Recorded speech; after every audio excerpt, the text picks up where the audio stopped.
regresamos con más de Mega Noticias. Gracias a todos los que nos siguen a través de las redes sociales o que nos sigue a través de su canal todos los días a las 3:45 de la tarde. Ahora vamos a platicar sobre el tema que hemos puesto sobre la mesa, la seguridad que se vive en nuestro país, o dicho de otra manera, la inseguridad que se vive en nuestro país, con Víctor Hernández, quien es especialista precisamente en esta materia. Víctor, como siempre, agradecida porque estés con nosotros estos minutos con Mega Noticias.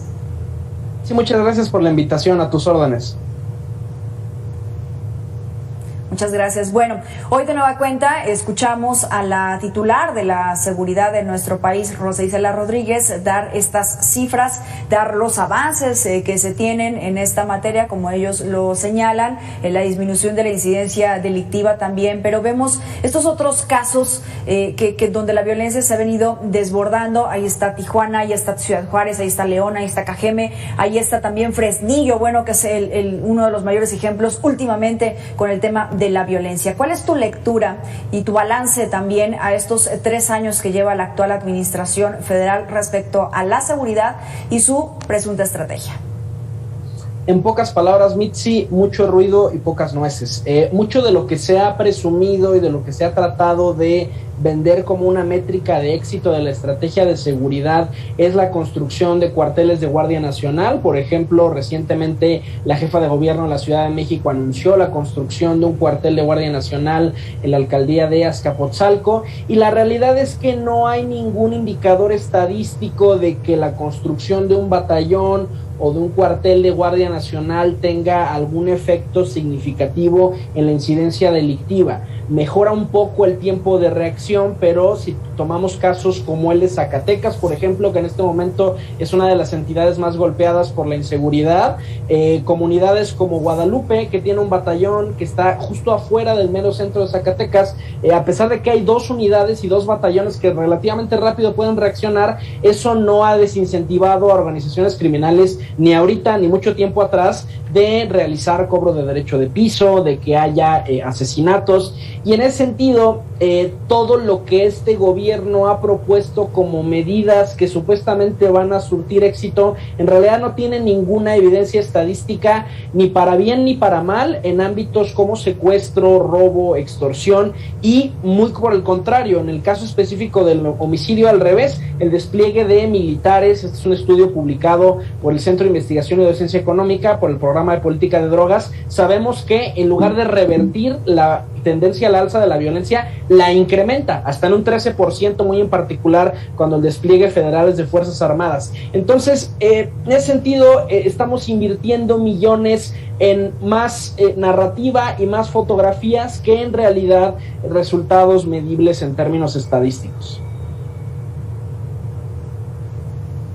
Sí, completamente. Bueno, por lo menos lo vemos así en los hechos, porque mira, 6 estados concentran, de los datos que dieron hoy por la mañana, el 50% de todos los crímenes registrados en México. Ahí vemos el caso también emblemático de Guanajuato, Baja California, Michoacán, Estado de México, Jalisco y Chihuahua. Y si nos regresamos a Fresnillo, con los cuerpos colgados la semana pasada, como si fuera un claro mensaje no solo a las autoridades como tal, de quién tiene el control, sino también de la propia población, porque lo hicieron en un horario en que la gente generalmente sale a trabajar, sale a iniciar su día, y que esto después escuchamos las declaraciones del gobernador de Zacatecas, en donde echa culpas a otros estados, pues simplemente pues se queda en un tema político en lugar de tomar cartas en el asunto. ¿Tú también cómo ves esto?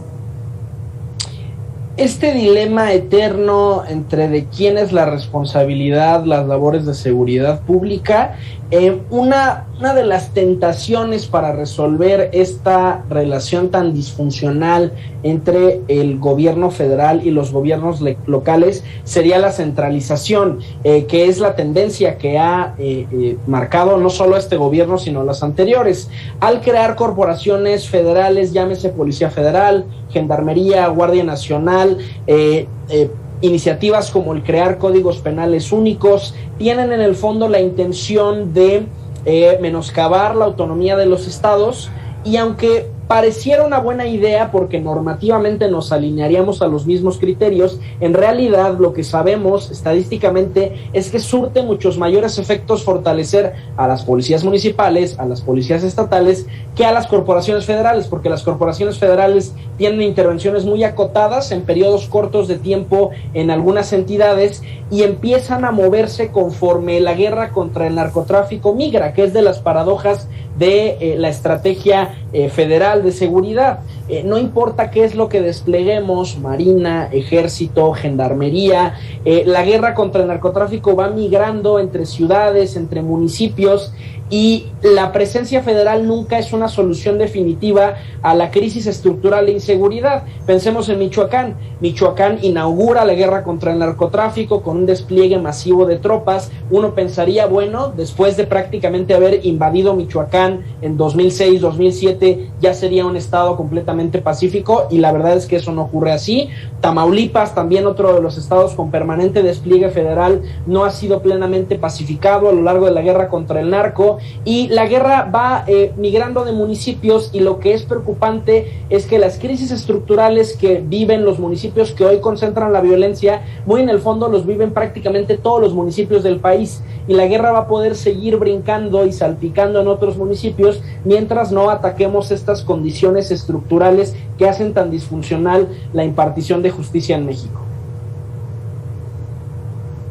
Sí, algo que tú decías al principio de esta intervención, el tema de las policías municipales, de las policías locales, esas policías de proximidad que tienen ese primer contacto con la ciudadanía, que conocen los barrios, que conocen las colonias, se ha dejado completamente de lado, y se ha implementado otro tipo de situaciones. Esto es un poco de lo que nos decía también Roxana Juárez, especialista en seguridad de Fuerzas Armadas, en donde se señalaba que las policías, pues además de la falta de capacitación que les llega a faltar, pues también no se sienten orgullosos de su profesión. No es como que ser policía sea algo bueno, ¿no? Esto es parte de lo que nos dijo. Si me permites, vamos a escucharla.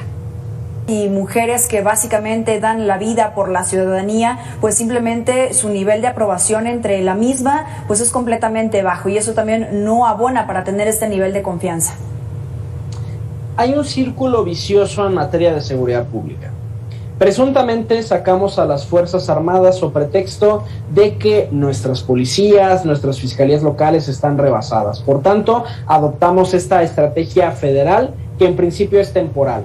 Pero ya casi 2 décadas del inicio de la guerra contra el narco, cada vez más presupuesto y más protagonismo se quita de las policías locales y se traspasa a las corporaciones federales, de tal forma que en lugar de ser una solución, lo único que hacemos es agravar el problema. Medidas como la desaparición de Fortaseg, como la reducción sistemática de presupuestos, sobre todo para los municipios en materia de seguridad pública, hacen que en efecto el discurso de la creación de la Guardia Nacional o de la participación del Ejército en labores de seguridad pública se acabe autojustificando. Pues sí, por supuesto, si tú le quitas financiamiento a las policías locales, por supuesto que van a acabar siendo inoperantes, y ningún presidente ha adoptado un programa sistemático de financiamiento, porque no sirve que 1 o 2 años una policía municipal reciba un buen presupuesto, capacitación, y a los 3 años cambiamos al jefe de policía y resulta ser que de pronto hay un corte de autoridad.